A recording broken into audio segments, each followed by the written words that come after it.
thought that was a tremendously powerful performance there, Ryan. You've got a lot of the scope of this piece, and the characterization between the three different sections. I thought you did very well. I think you've got a little bit more time if you want to take it in the second section, the one from bar 13. This.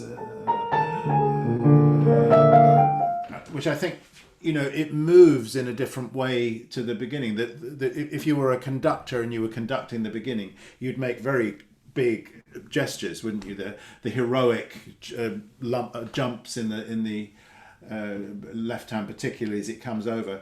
Whereas if you were I'm no conductor, but if you were conducting bar 14, 15, you'd have much more curvy lines, which again it can take a little time. Just take a little time and just ask yourself what's going on in the hero's journey at this particular moment. Having had that barnstorming opening where the hero is out to save the world, you've got a different quality there. And just before that, before we go into that, it might be worth just taking from here and just sonically, we need a little bit of punctuation between there and so my inclination would be to release the pedal just before you play. Yes, yeah.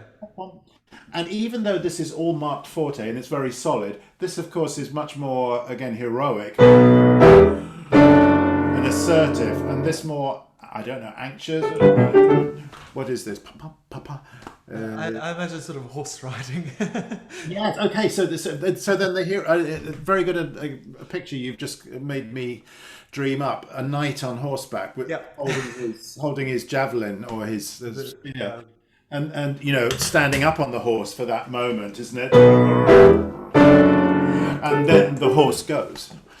That kind of you'd find that there were two different tempo qualities. Ta-rum, pom, and then forward, spin, and then of course how different is this, how contrasting is that to what we've had. So I mean, maybe that would be a good place to pick it up.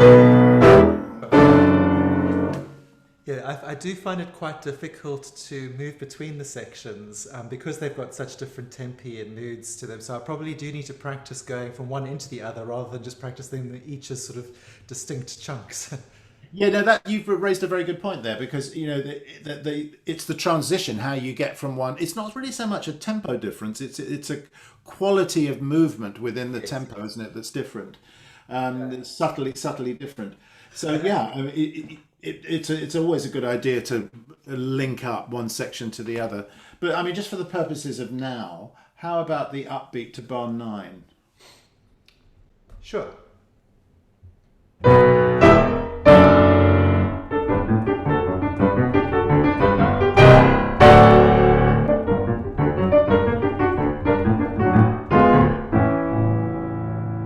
Yeah, lovely.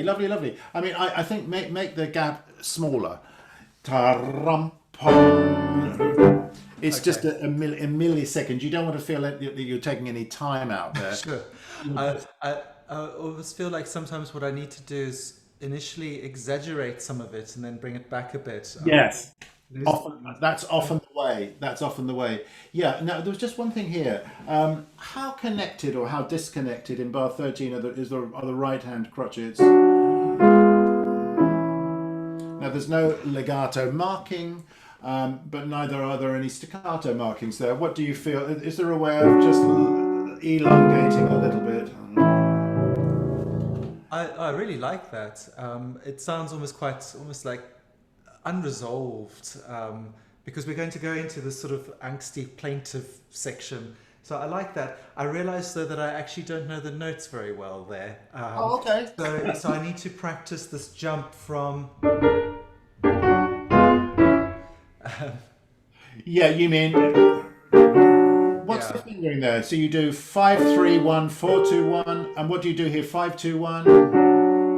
5-2-1, 5-3-1. That's perfectly fine. You might find, and this might be worth considering, instead of 5-2-1 on the G minor chord, try 5-3-1, because then Oh, then I don't have to move the third finger. it's a possibility, you know. I don't know why I never thought of that. That's actually a lot easier. And that comes back later on, and it just jumps to a different place. So I obviously have to Yes, make sure. and that's another thing, isn't it? It's well worth taking the two parallel spots. I'm trying to find it. The two, yeah, here we go. Bar 97 into bar 98, because again, he's going to a different key for his second theme. Yeah. And if you often what works very well is if you practice the end of bar 12 to the end of the bar 13, and then just flip the page over to the parallel spot and practice one in alternation with the other. Yeah. Yeah. I definitely need to do more of that. Yeah, but in terms of the length of these crotchets, see, my instinct is not to join them, but to hold them beyond the release of the staccato.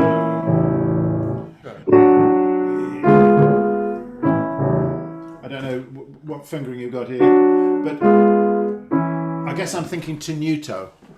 Okay. Long. Yes, and practice with no parallel. Okay. Just try that once with that Oh, and release. release after. Okay, so Release the left hand. sorry, the left hand. Yeah. See, if you look at the throw the hand. So to get from this octave to this octave, just throw. Think of a down up. Down up.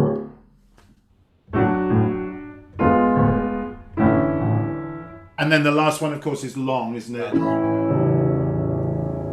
Yeah, beautiful. And then I think with Brahms, you know, how often do we get to play the lowest note on the piano? It comes up quite often in this piece, but yes, Well, generally not. I think just to savour that, to enjoy that moment where we get to play the lowest note of the piano, and you just make sure that we're right into the key there. So now let's go on and see if you can make us swoon.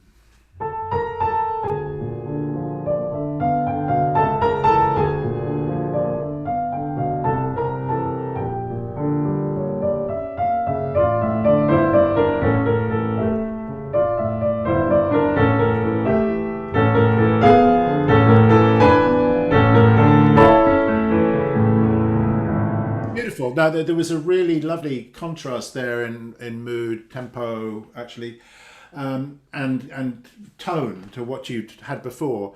I'm just Not a wondering. bit much in terms of the rubato. Well, I'm wondering if there's one thing you can do. There's a kind of backward feeling here. We kind of want to savour those triplets in the right hand, but I would want to feel a bit more turbulence in the left hand. Between. Is there a way of pushing here? Pull, push, pull. Yes. Try left hand just by itself for a minute.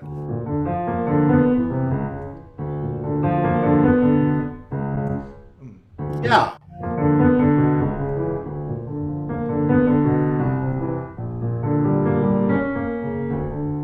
Yeah, so what tends to pop out of that is the relationship between here, the B flat and the B natural, and then the C sharp to the D, and then here the C to the B. So the B flat part of the journey is forward, and the end of the bar is backwards. So you've got this kind of forward, backward, forwards, backwards.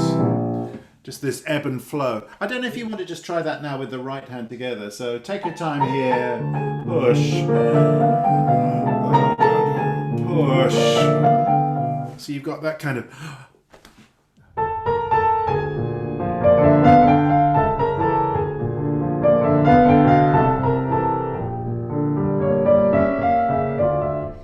Yes, beautiful. And if you wanted to refine that further, just make sure you don't put a crescendo here, but lighten end of phrase. Oh, yeah, okay. Yeah. If you notice the phrase mark, there's a built-in quality of diminuendo through that phrase Yeah. in the right hand. Yeah, beautiful, beautiful. And then if we could perhaps just take a little look at the march, this rather desolate.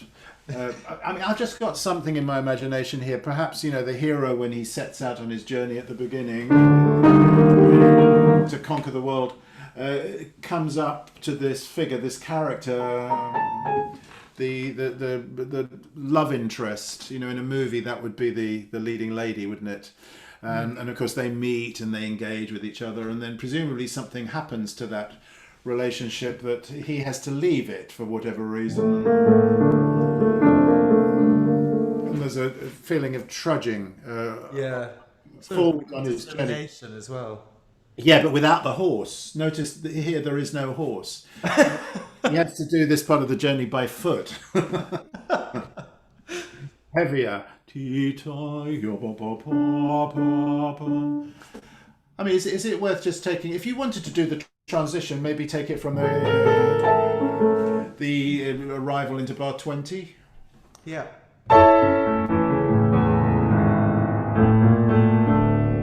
I don't think I want to take so much time over the transition.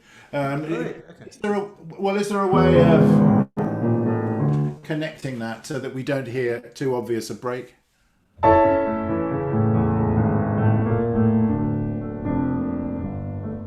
Keep going, lovely. I'm sorry. Keep going.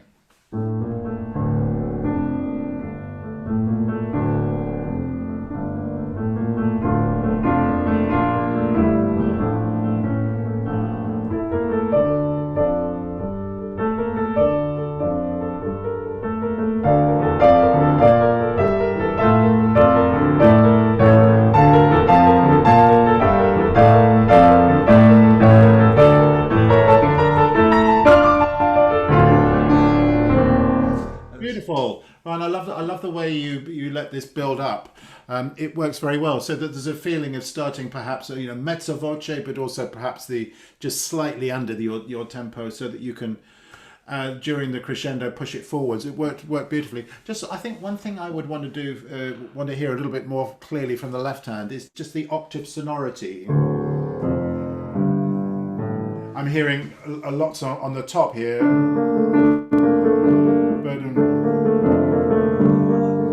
What would it feel like if you just added a little bit more from the left hand? And then when you come to the dotted rhythms in the left hand, there's a kind of principle that Leon Fleischer always used to talk about, whereby little notes, the semiquavers or the 16th notes that go between the beats, if we play them lightly, we don't hear them because they only last a millisecond. So Leon's advice was always to emphasize the small note. So instead of pom pa pom pa pom, we would have yum padam padam. So if you energize,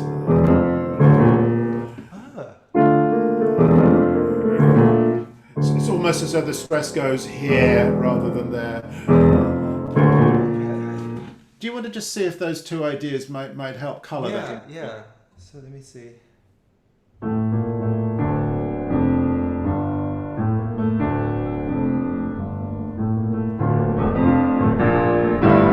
It's a bit of a coordination thing, but yeah. Yeah, I mean, you might want to practice it slowly.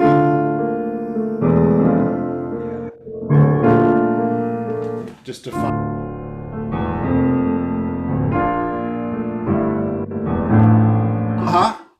Yeah. And then again, what's the voicing in the left hand? Are you voicing to the thumb? Or are you going for a bit more pinky? So traditionally I've done pinky, but it does sound a bit muddy. So I've only just started using the thumb, so I need to just maybe embed that a bit more. Well, yeah, it's always a good question, this, because whenever you've got a melodic line in the left hand in octaves, which this clearly is, isn't it? It's counterpoint to what's going on in the right hand. Whenever you've got a line, it's often preferable to voice it to the thumb, because it clarifies the sound, it clarifies the texture, and then the pinky can go along for the ride. And it's rather like, well, cellos and double basses. So the fifth finger is a shadow.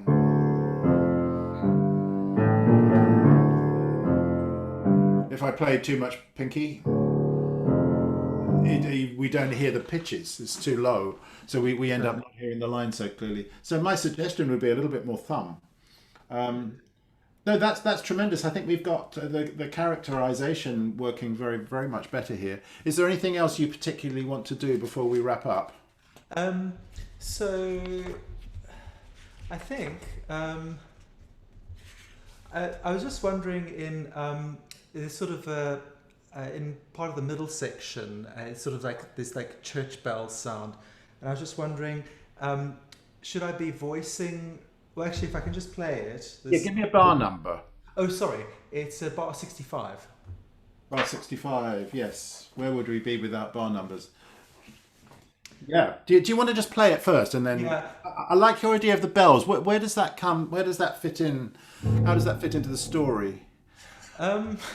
I mean, if you want to be really grim and dark, it's sort of a bit Rachmaninoff-esque, sort of like church bells, that the hero may have not succeeded in his quest and might be sort of like reaching out from the grave or something. Kind of like that. Possibly, hopefully not. Well, go with that idea. Well, actually, I think you mentioned it to me before for this that bit in the left hand is also in one of his late songs. Yes. And I think the theme is something about sweet death or something. No, sweet, that's Bach, but it's taught as in the title. I just can't remember exactly which one. Yes, it's to do with the four serious songs. Is the first one. Well, it's a long time since I've had any association with, but it's something like this.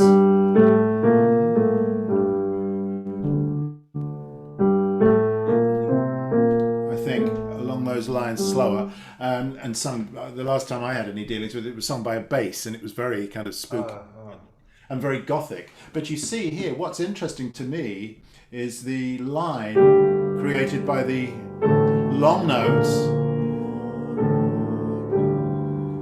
It's genius writing, because not only has he got that line, he's also alluding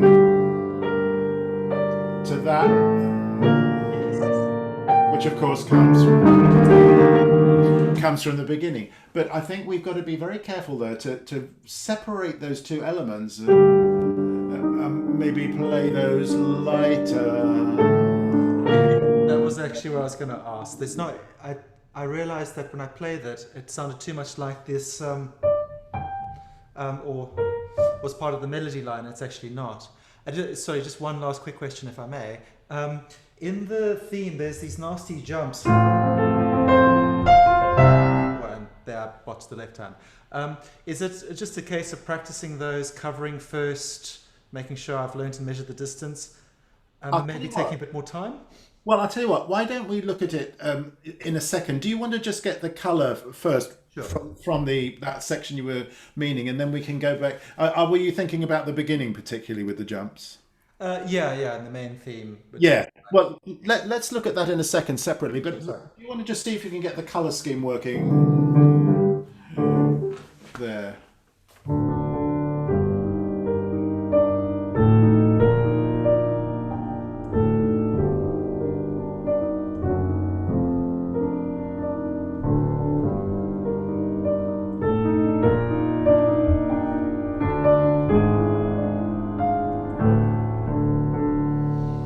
Yes, I mean, it's a question of giving enough length to that, isn't it? I'm playing these with a different flavour. What I would do here would be to invest in my key and then release. Release. Those are not marked legato. So what would it feel like if you just stroked these, caressed these out of the keyboard, whereas here, squeeze a little bit,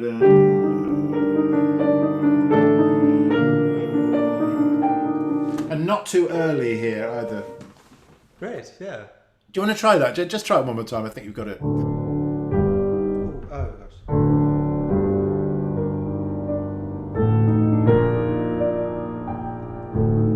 Now now you're making me hear two elements, which is what I think Brahms was Yeah. I after. realize I'm trying to do that. I'm trying to preempt the jump over too quickly and not sort of wallowing properly in the left hand chords. Yeah, there's got to be a certain, engagement with the length of that, and before you move. So I'm feeling heavy, light, light, heavy, heavy, light, light. I think that would give you it did give you already the sound. No, just go back to your point about the jumps at the beginning. Are there any particular ones that give you the It's the ones where you're jumping, because you can't really be cross-eyed out that way. So like this. Or Yes. So you mean so from the end of the untwist? Yes. Well, I mean, with any jump, people get so preoccupied with where they're landing. I'm not saying you are, but people do tend to get preoccupied with the landing rather than the release. Because if you think about it, if you're trying to jump off, let's call it dry sand. You've got no propulsion possibilities at all. yes. So, if the release is spongy here, let me see if I can figure the notes out. If that's a spongy release, then best of luck getting to the Yes. But what I would first do is to make sure the release gave me propulsion enough, and just land in my lap, just to make sure that there's no tension going on there. Okay. Try that. I mean, it may seem silly, but try that for. Yes, and if you're completely free in the arms, beautiful. And now when it comes to landing on the right, we've got to feel the distance between the left hand, of course, moves much further. So you might want to just work on the left hand by itself. Notice what I'm doing. Yes, jumping up, and again, there's propulsion there. Up. Okay. When I land, Okay. I make sure that the wrist doesn't seize up, so that there's a certain springiness in my wrist. What note was that again? C. There's no giving in the wrist, but there's a springiness there Yes, yes. that stops me from tightening up. Now the jump in the right hand. What have we got? We've effectively got from this C to that F. So if you would try that, just propel yourself off the C and land in the F. Yeah, lovely. And now what you could then do would be, let's just see how that would tally together. My inclination is to release together, up, down. Yes. That would feel more natural.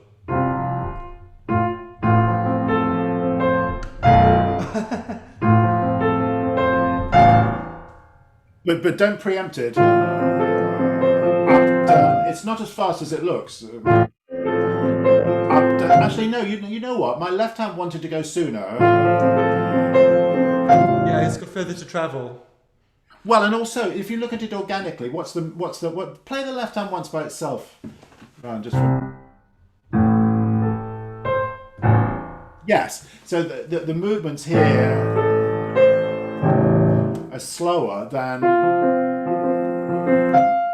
the movement in the right hand. So if you organize that slow tempo, move. So you'd move later in the right. Try that super slowly. The left hand's almost there before the right hand arrives. Yes. Now try that faster. Yes. So what you noticed there was the left hand was able to get down to the A before the right hand, and then as long as you make sure that the C is your best friend here. Jumping off the C. Jumping off the C. Don't think about the landing onto the F. Think of the propulsion from the C. Great. I think That's that would really be helpful.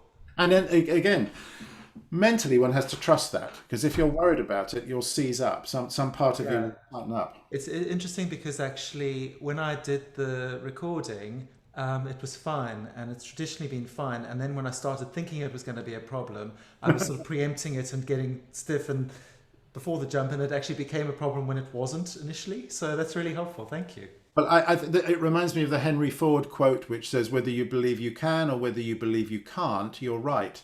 Yes. If in that moment you have a doubt, which is a belief in the negative, that you're not going to land on that, probably you will not land on it successfully because you've already sort of decided somewhere.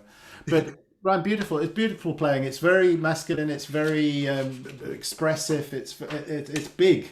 And I think what we've done is just to bring out a few more of the contrasts, solve a few of the problems. And do you feel more confident with it now? Absolutely. I feel like there's just there's lots of things to work on, but each of them is not really going to be that difficult at this stage, but will really just help it feel, I guess, more in line with what I'd really like to create with this piece. So thank you very Fantastic. much. And I think you hit on an important point there. Sometimes the results can be immediate in a class like this. Other times, it's just a little bit of experimentation. You don't have to get it exactly right. Go away, practice it, and then 2 days later, 3 days later, you've got it. Brilliant. Thanks so much, Graham. That's a pleasure, Ryan. Take care.